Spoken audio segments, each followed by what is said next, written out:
नमस्कार, मी Akeel Syed S media या YouTube चॅनलवर आपले स्वागत करतो। उमेद शिरतीच नव्हे विश्वास नवा। महाराष्ट्र राज्य ग्रामीण जीवनोन्नती अभियान राज्यातील ग्रामीण भागातील गरिबीचे निर्मूलन करण्यासाठी केंद्र शासनाने राष्ट्रीय ग्रामीण जीवनोन्नती अभियानाची सुरुवात सन 2011 मध्ये केली। महाराष्ट्र राज्यात सदरील अभियानाची अंमलबजावणी करण्यासाठी माननीय मुख्यमंत्री यांच्या अध्यक्षतेखाली ग्राम विकास विभागाअंतर्गत महाराष्ट्र राज्य ग्रामीण जीवनोन्नती अभियान या स्वतंत्र संस्थेची स्थापना संस्था नोंदणी अधिनियम 1860 अन्वये करण्यात आली आहे।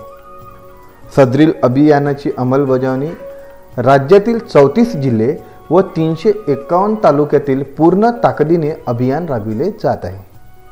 महाराष्ट्र राज्यातील 71 लाख गरीब कुटुंबांना शाश्वत उपजीविकेच्या माध्यमातून गरिबीतून बाहेर काढण्यासाठी अभियान कटिबद्ध आहे। याकरिता समुदाय संघटन गरिबांनी निर्माण केलेल्या बळकट समुदाय स्तरीय संस्थांची निर्मिती, स्वयंसेवी व शासकीय तसेच खाजगी संस्थांसोबत भागीदारी, अद्ययावत मनुष्यबळ संसाधन विकास पद्धती, शाश्वत उपजीविकेचे स्रोत उभे करण्याकरिता अभियानामार्फत तसेच विविध वित्तीय संस्था व बँकेच्या माध्यमातून वेळेवर किफायत व्याज दराने व नियमित वित्तीय पुरवठा, कृती संगमाच्या माध्यमातून विविध शासकीय योजनांचा गरीब कुटुंबांना लाभ मिळविण्याकरिता समुदाय स्तरीय संस्थांची क्षमता बांधणी करणे, अशा अनेक नाविन्यपूर्ण व परिणामकारक पद्धतीने अभियानाची अंमलबजावणी राज्यात करण्यात येत आहे।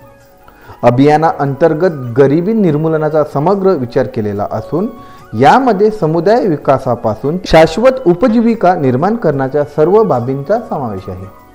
सामाजिक समावेशन, आर्थिक समावेशन, वित्तीय समावेशन व सार्वजनिक सेवांची उपलब्धी व विकास योजनांचा लाभ हे अभियानाचे आधारस्तंभ आहेत। ग्रामीण महाराष्ट्रातील गरीब व जोखीम प्रवण कुटुंबांना समृद्ध आत्मसन्मानाने सुरक्षित जीवन जगता यावे यासाठी त्यांच्या सर्वसमावेशक लोकशाही तत्वावर आधारित स्वयंचलित समुदाय संस्थांची निर्मिती करून त्यांचे अधिकार व हक्क, विविध वित्तीय सेवा तसेच शाश्वत उपजीविकेच्या संधी प्राप्त होण्याच्या दृष्टीने पोषक वातावरणाची निर्मिती करण्याचे काम महाराष्ट्र राज्य ग्रामीण जीवनोन्नती अभियानामार्फत करण्यात येत आहे।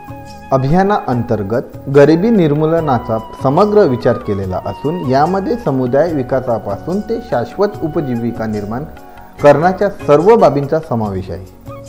सामाजिक समावेशन, आर्थिक समावेशन, वित्तीय समावेशन व सार्वजनिक सेवांची उपलब्धी व विकास योजनांचा लाभ हे अभियानाचा आधारस्तंभ आहेत। ग्रामीण महाराष्ट्रातील गरीब व जोखीम प्रवण कुटुंबांना समृद्ध आत्मसन्मानाने व सुरक्षित जीवन जगता यावे यासाठी त्यांच्या सर्वसमावेशक लोकशाही तत्वावर आधारित स्वयंचलित समुदाय संस्थांची निर्मिती करून त्यांचे अधिकार व हक्क, विविध वित्तीय सेवा तसेच शाश्वत उपजीविकेच्या संधी प्राप्त होण्याच्या दृष्टीने पोषक वातावरण निर्मिती करण्याचे काम महाराष्ट्र राज्य ग्रामीण जीवनोन्नती अभियानामार्फत करण्यात येत आहे। अभियानाच्या 12 वर्षाच्या अंमलबजावणी दरम्यान राज्यभर अभियानाची फलनिष्पत्ती दिसून येत आहे। ग्रामसंघ आणि प्रभाग संघाच्या स्थापना होऊन संस्थीय बळकटीकरण होताना दिसत आहे। महिला सदस्यांच्या सर्व प्रकारच्या क्षमता विकास होताना दिसत आहे। महिलांच्या कौशल्यामध्ये वृद्धी होताना दिसत आहे। स्वयंसहायता गटाच्या महिलांच्या शेती आधारित, बिगर शेती आधारित उद्योग व्यवसाय उभे राहत आहेत। उत्पादक गटांच्या स्थापना होत आहे। शेतकरी महिला कंपनी स्थापन होत आहे। दारिद्र्य निर्मूलनाचे उद्दिष्ट निश्चित साध्य करण्यासाठी सर्व स्तरावर कालबद्ध नियोजन करण्यात आलेले आहे। अशातच दिनांक 22 डिसेंबर 2023ला अंजनगाव बारी येथे स्वाभिमानी प्रभाग संघाच्या द्वितीय वर्ष सर्वसाधारण सभेचा कार्यक्रम घेण्यात आला। या कार्यक्रमाला उपस्थित Sheetal madam, Ramteke madam, Nilema madam, Patil madam व सावंत सर यांनी हजेरी लावली। प्रथम विद्येची देवता सावित्रीबाई फुले आणि महामानव विश्वरत्न परमपूज्य डॉक्टर बाबासाहेब आंबेडकर यांच्या प्रतिमेचे पूजन करण्यात आले व या कार्यक्रमाला सुरुवात करण्यात आली। महिलांच्या विकासासाठी सदैव तत्पर असणाऱ्या छाया डकरे पशुसखी यांच्या उत्कृष्ट कामाबद्दल यावेळी सत्कार करण्यात आला. अनेक महिलांनी या कार्यक्रमाला सहभाग दिला. अशाच कार्यक्रमामुळे महिलांमध्ये जागरूकता व उद्योगाची आवड निर्माण होण्याची यावेळी येथील मान्यवरांनी सांगितले. आमचा हा कार्यक्रम आपणास कसा वाटला याबद्दल आपण आमच्या यूट्यूब चॅनलवर कमेंट करू शकता. तेव्हा आमच्या एस मीडिया या न्यूज चॅनलला आपण नक्की लाईक करा, सबस्क्राईब करा आणि शेअर करायला विसरू नका. धन्यवाद.